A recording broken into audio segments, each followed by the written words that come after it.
Aqui no canal tem um quadro que eu costumo chamar de Vamos Conversar. Vamos conversar sobre um determinado assunto que envolve quadrinhos. Não é o bate-papo quadrinístico, porque o Vamos Conversar é meio instintivo, ou seja, eu sento aqui e saio falando alguma coisa sobre um personagem ou sobre um assunto que envolve quadrinhos. E hoje eu queria ter um dedinho de prosa com vocês sobre quadrinho nacional, porque eu acho que vivemos tempos que o quadrinho nacional merece a devida atenção e talvez ele não esteja, né, recebendo tanta atenção assim.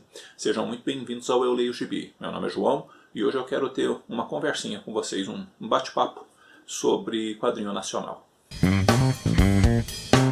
Eu sempre fui um leitor de quadrinho muito voltado para os super-heróis. Eu sempre estive muito conectado aos super-heróis. Eu sempre olhei muito o quadrinho nessa perspectiva do herói da Marvel, da DC e por aí adiante. E de uns anos para cá eu tenho aberto mais o leque, percebido horizontes, né, onde os quadrinhos eles são de excelente qualidade, não são de super-herói, né? A gente tem muita coisa boa americana que não está envolto em elementos de super-heróis. A gente tem muita coisa europeia de excelente qualidade. Tem os mangás que, por exemplo, Blade, a Lâmina do Imortal, ela é fantástica.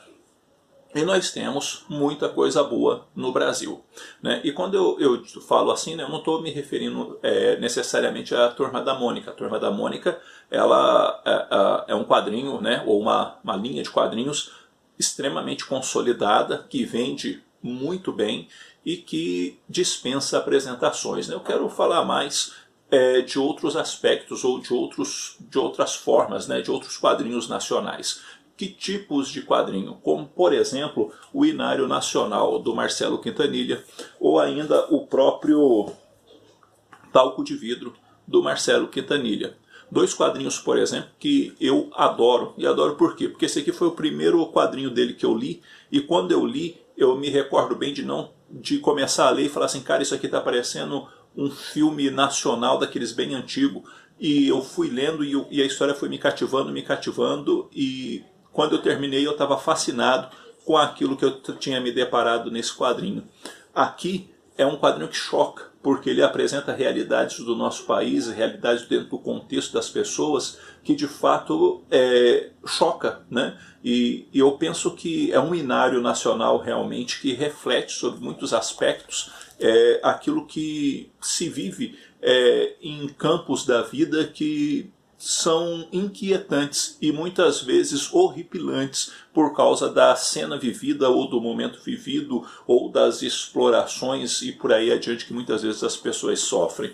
Mas o que eu quero dizer com tudo isso é que são quadrinhos de excelente qualidade, é um quadrinho de excelente qualidade e que muitas vezes pouco se fala, muitas vezes pouco se divulga, né? E muitas vezes pouco se vê nos próprios canais do YouTube. Por quê? Porque muitas vezes os próprios canais e muitas vezes também as formas de comunicação, né, os meios de comunicação, eles ficam muito presos ao elemento norte-americano, no sentido de Marvel e DC. E sinceramente falando, gente, quando a gente faz uma resenha, por exemplo, de um quadrinho de super-herói da Marvel e da DC, a gente tem um número X de views, e quando a gente muitas vezes faz uma resenha de um quadrinho nacional, a gente tem um número aquém do esperado, por exemplo, de views. Por quê? Porque talvez o próprio leitor brasileiro não se interesse como deveria ou não dá o valor como deveria ao quadrinho nacional. Recentemente, né, eu fiz resenha desse material aqui, desse quadrinho,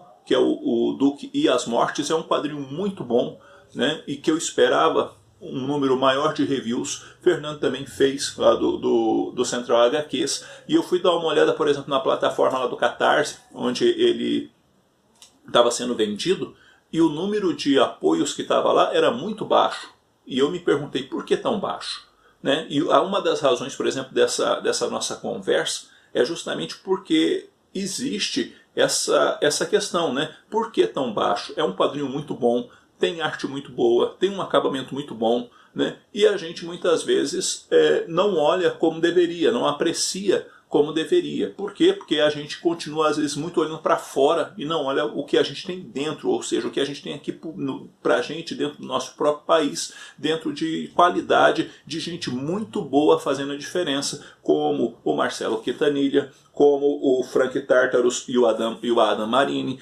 como não mencionar, por exemplo, o Camilo Solano com o Desengano, ou ainda um outro quadrinho que eu gosto muito, que é o Inspiração, que também é do Camilo Solano, que foi o primeiro quadrinho dele que eu li, e foi aí que eu me tornei fã dele, porque eu me amarrei nisso daqui. Aí eu comprei outros quadrinhos dele. Por quê? Porque é um autor, por exemplo, muito bom, que consegue trabalhar muito bem, tem uma arte bonita, tem um texto bem escrito, ou seja, é material nacional e material excelente.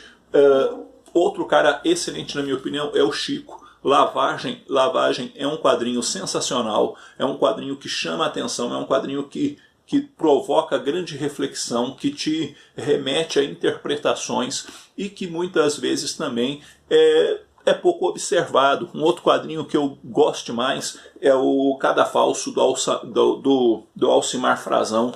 Quando eu terminei de ler esse material, eu entrei em contato com ele lá no Facebook, porque eu queria conversar com ele sobre o quadrinho, sobre o elemento existencialista existente no quadrinho. Por quê? Porque é bacana. São quadrinhos com arte boa, quadrinhos com acabamento bom, quadrinhos com histórias excelentes e que muitas vezes não têm recebido da parte da gente o devido olhar. Obviamente, existe também muitas vezes a questão do preço, né? Às vezes o preço não ajuda muito a gente. Por quê? Porque tem muito quadrinho bom, mas também tem o preço muito salgado às vezes.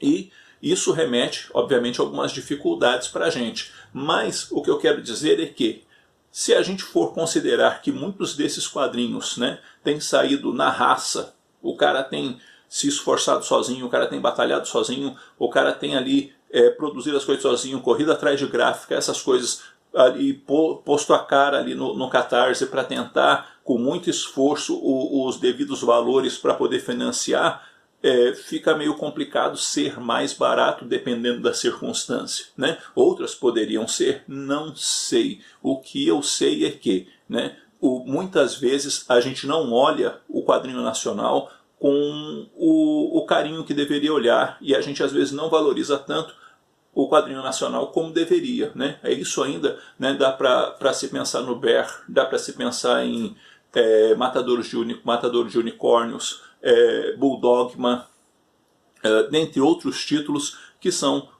excelentes, que são bons, que chamam a atenção. Ou seja, hoje a gente tem um volume mediante autores e produção que eu acho que nós, como colecionadores de quadrinhos, deveríamos ter na nossa estante um canto, né? Um canto ou um lance, pelo menos, dedicado a quadrinho nacional, dedicado a produções nacionais, dedicado a materiais tupiniquins. Por quê? Porque são materiais de qualidade, são materiais bem escritos, são materiais que devem ser valorizados, né?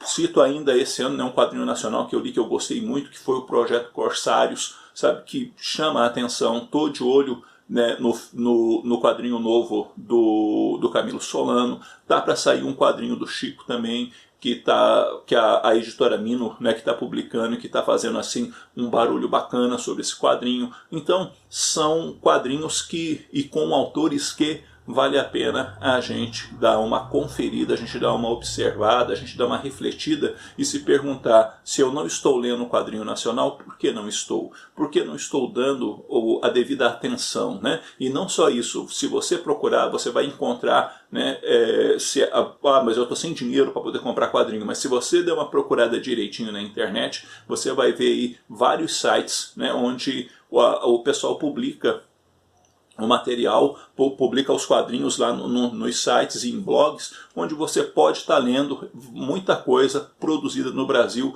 e também com qualidade, né, e que vale a pena dar uma olhada. Então, procura, né, dentro do possível, dentro das suas possibilidades, dar uma conferida, aí, uma olhada em material nacional, em material que tem tido, sim, uma qualidade muito boa, material para poder manter na coleção, sabe? E que chama a atenção. Então procure, né, dentro das suas possibilidades, dar uma atenção aí para os gibis nacionais. Eu acho que merece. E quem sabe separar um cantinho na sua estante né, só para quadrinhos nacionais, porque tem muita coisa vindo, tem muita coisa que já foi publicada, que é de bastante qualidade e que eu penso, né, que vale a pena ter na coleção, né? Deixo uma última dica, né, que é o Sopa de Salsicha, que também é um outro quadrinho simplesmente fantástico. Bom, galera, é isso daí. Queria trocar umas ideias, né, rapidamente com vocês e passar algumas coisinhas para vocês sobre essas questões de quadrinho nacional. E eu queria conversar com vocês nos comentários. Tu lê quadrinho nacional? Acompanha, não acompanha? Por que não acompanha? Você acha que o quadrinho nacional não recebe muitas vezes da parte da gente mesmo o devido valor? Será que o quadrinista brasileiro não deveria receber alguns incentivos de alguma maneira, né, para poder facilitar a publicação do material deles no Brasil e por aí adiante, né? Vamos procurar trocar umas ideias, porque conversar com vocês é sempre muito bom, né? E se possível, quem sabe, né, um ou outro quadrinista nacional, né, assista esse vídeo, também pode deixar aí nos comentários a opinião dele. Inclusive, né, se eu estiver falando abobrinha, né, ele também deixa aí no comentário, falou, e no final não falou nada, vai saber, né? Bom, eu vou ficando por aqui, um abraço forte em todo mundo, até a próxima.